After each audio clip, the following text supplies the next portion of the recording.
Listrik. Lebih dari 1500 tahun yang lalu, bangsa Yunani kuno menemukan sejenis bebatuan yang berwarna kuning yang jika digosok dengan cepat dan bertenaga akan mampu mengisap, menyedot, dan menarik partikel kecil debu dan kain tiras. Dari sanalah lahirnya kata elektron yang maksudnya amber, tetapi yang kini dikenal sebagai listrik. Pada abad 17, seorang perintis eksperimental Jerman, Otto von Guericke, mencari-cari jalan untuk mengobservasi apa yang kemudian disebut elektrostatik, dengan cara membentuk bulatan sulfur seukuran labu dan menyusunnya dengan suatu cara sehingga bentukan itu bisa melingkar pada tangannya. Digosok dengan cara begitu, bulatan itu ternyata bisa menyedot potongan kecil kertas, serbuk kain, dan beberapa barang lain.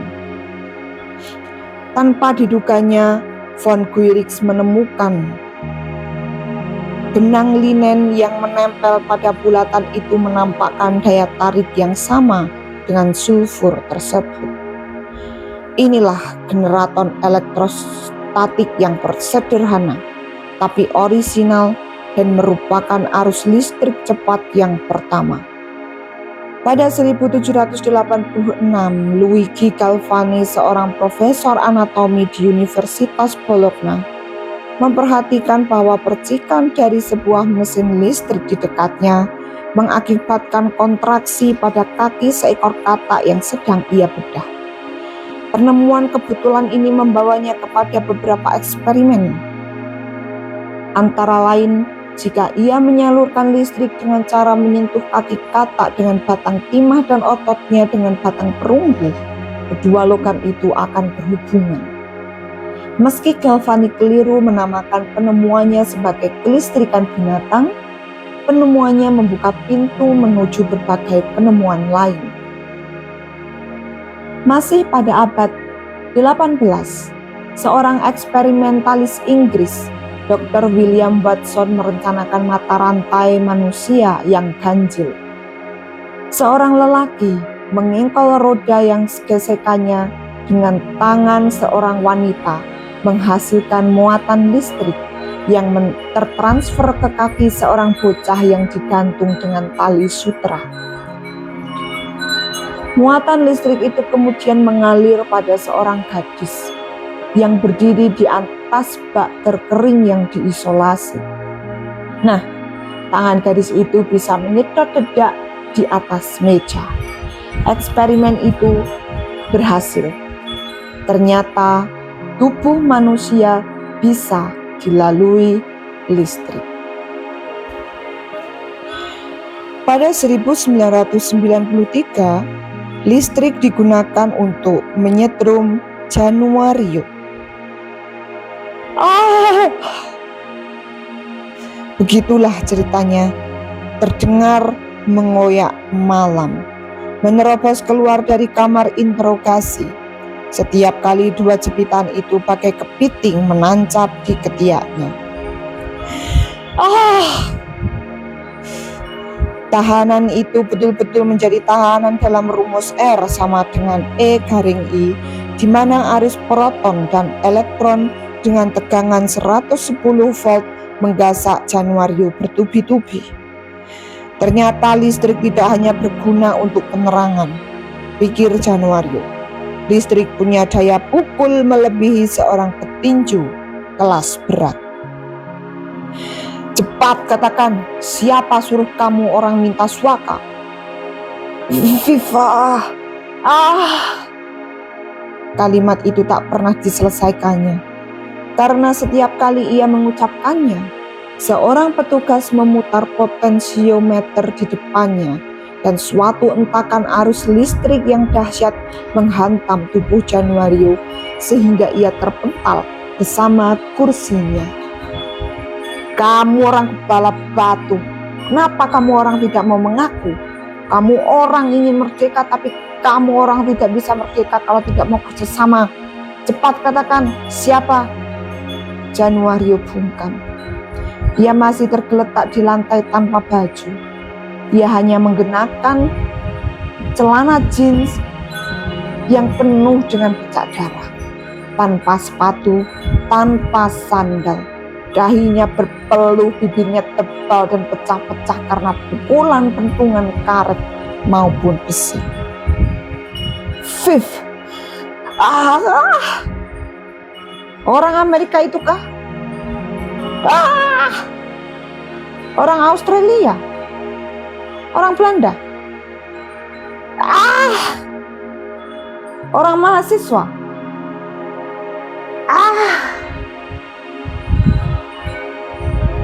Januario berkelojotan.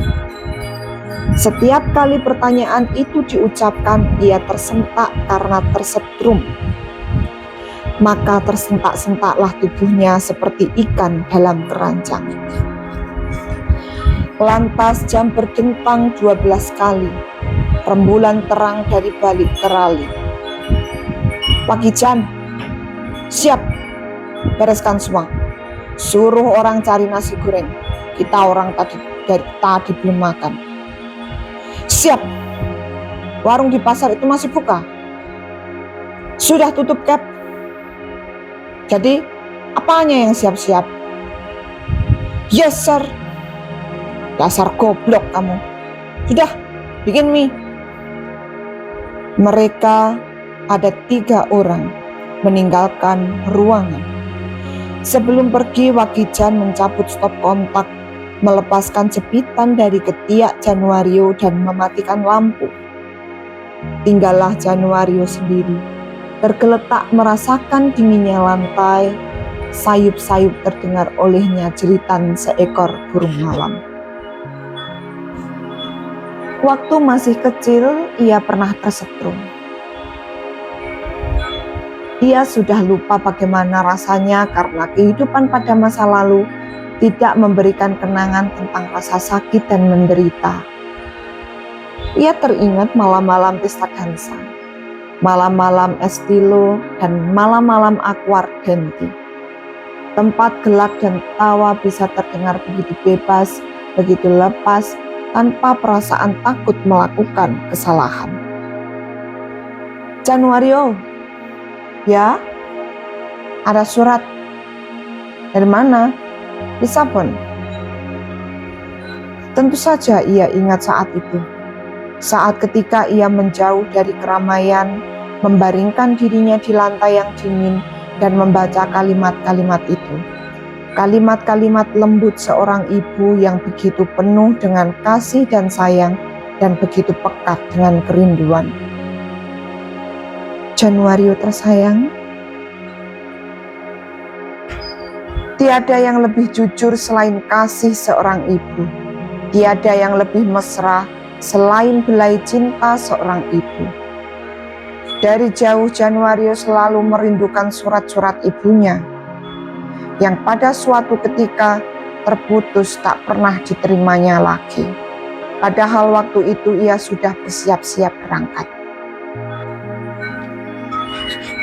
Paman Eusebio sudah menjamin pada papamu bahwa kamu bisa diterima dalam tim junior FC Porto.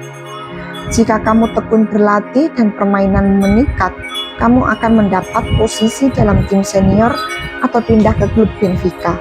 Dan bayaranmu akan lebih dari cukup untuk hidup. Paman Eusebio meyakinkan Mama bahwa kamu sangat layak bergabung. Ia sangat terkesan kepada permainanmu ketika datang mencari pemain berbakat ke kota kita. Menurut Paman Eusebio, hanya calon pemain besar yang pada umur 15 bisa membawa bola melewati 3-4 pemain tanpa bola itu pernah menyentuh tanah lantas mencetak gol.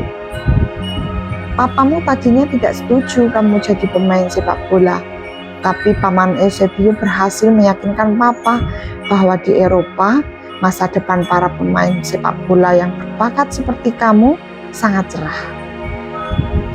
Bagaimana kabar Alfredo, Cornelia, dan Alfonso, kawan-kawanmu yang nakal itu? Katakan kepada orang tua mereka bahwa usaha Papa cukup maju. dan tenunan mama sudah mulai laku. Begitu tamat sekolah teknik kamu itu, segeralah berangkat kemari. Kukirim ongkos naik kapalnya dari sini. Manuel kakakmu dan Yosefa adikmu mengirimkan peluk dan cium bersama surat ini. Kami rindu kepadamu. Belajarlah baik-baik supaya bisa segera berkumpul dengan kami. Oh ya, di sini baru saja terjadi kudeta, tapi tidak ada yang mati dan hidup berjalan seperti biasa. Peluk dan cium dari mama. Tapi banyak peristiwa yang terjadi setelah itu. Kini 18 tahun kemudian, Januario sudah lama melepaskan impiannya sebagai pemain sepak bola termahal di dunia. Dalam usia 33, terlalu banyak peristiwa sudah dialaminya yang membuatnya tidak mungkin lagi mementingkan impian-impiannya sendiri. Alfredo telah lama tewas. Umurnya masih 17 ketika serdadu asing itu memberondongnya dari belakang. Setahun kemudian Cornelio binasa kena pecahan bom ketika pesawat-pesawat tempur menggasak permukiman para pengungsi dan gerilyawan di dalam hutan.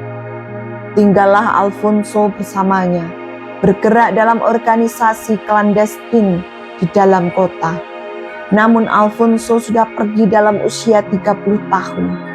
Ia mati tertembak ketika ikut berdemonstrasi di depan kuburan dan mengacung-acungkan spanduk yang menyatakan isi hati mereka. Januario menjadi sangat kesepian tanpa sahabat-sahabatnya. Karena di luar ketiga sahabatnya itu, ia tak pernah terlalu yakin siapa kawan dan siapa lawan. Januario? Esterlina? Ya, ini aku Esterlina, wanitamu. Menghilang kemana kamu, Esterlina? Sudah 2 tahun aku mencarimu. Januario, mereka memperkosa aku. Januario, aku ditelanjangi dan tubuhku disodot rokok kretek. Aku ditidurkan di lantai dan punggungku diinjak-injak dengan sepatu tentara. Telingaku berdenging karena pukulan pentungan karet. Sakit sekali rasanya, Januario. Mereka taruh kaki meja di atas ibu jari kakiku dan mereka berdiri di atas meja itu. Aku tidak tahan. Mereka ingin tahu tempat persembunyianmu, Januario.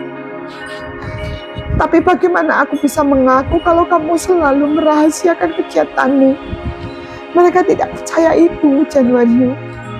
Aku pacarmu, kekasihmu. Mereka pikir aku pasti tahu. Mereka memperkosa aku bergantian. 8 orang memperkosa aku bergantian. Sakit sekali rasanya, Januario. Aku tak tahan, Januario. Sehabis mereka berkosa, aku disetrum.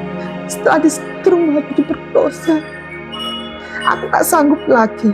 Apalagi ketika Domingos keparat itu ikut menggilirku. Dia berbisik di telingaku dan mengaku sangat benci kepadamu. Bukankah dia anggota pergerakanmu itu, Januario?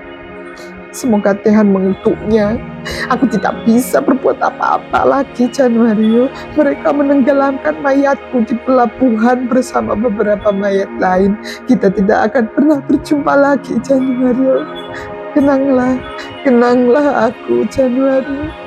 Atas nama cinta dan Esterlina, tunggu, Esterlina. Biur. Bangun. Lampu sudah menyala. Januario melihat Wakijan masih memegang ember. Wakijan, siap. Kita akan melanjutkan pemeriksaan. Siap, laksanakan. Wakijan memasang kembali stop kontak dan menyetel potensiometer. Januario mendengar para petugas yang baru selesai makan itu bersendawa. Seorang dari mereka menjambak rambut Januario sehingga kepala Januario terangkat ke atas. "Sekali lagi, katakan kepada kami, siapa suruh kamu orang minta suaka?" Saat itu Januario melihat wajah Domingos di balik jendela. Tapi Januario tidak bisa berpikir lebih panjang lagi ketika tegangan listrik 110 volt itu menyentak tubuhnya.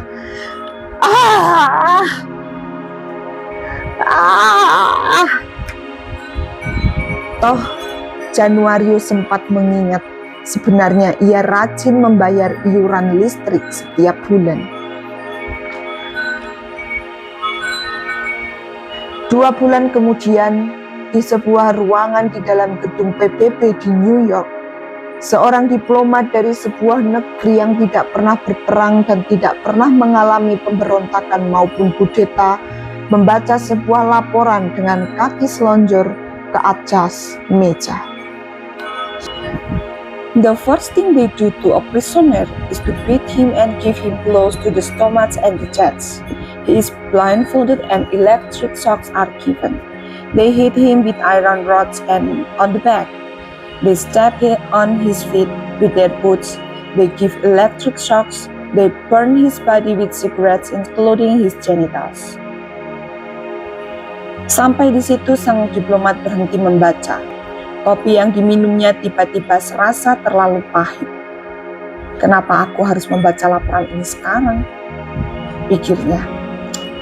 "Aku akan membacanya nanti saja sepulang dari liburan 2 minggu di Bali."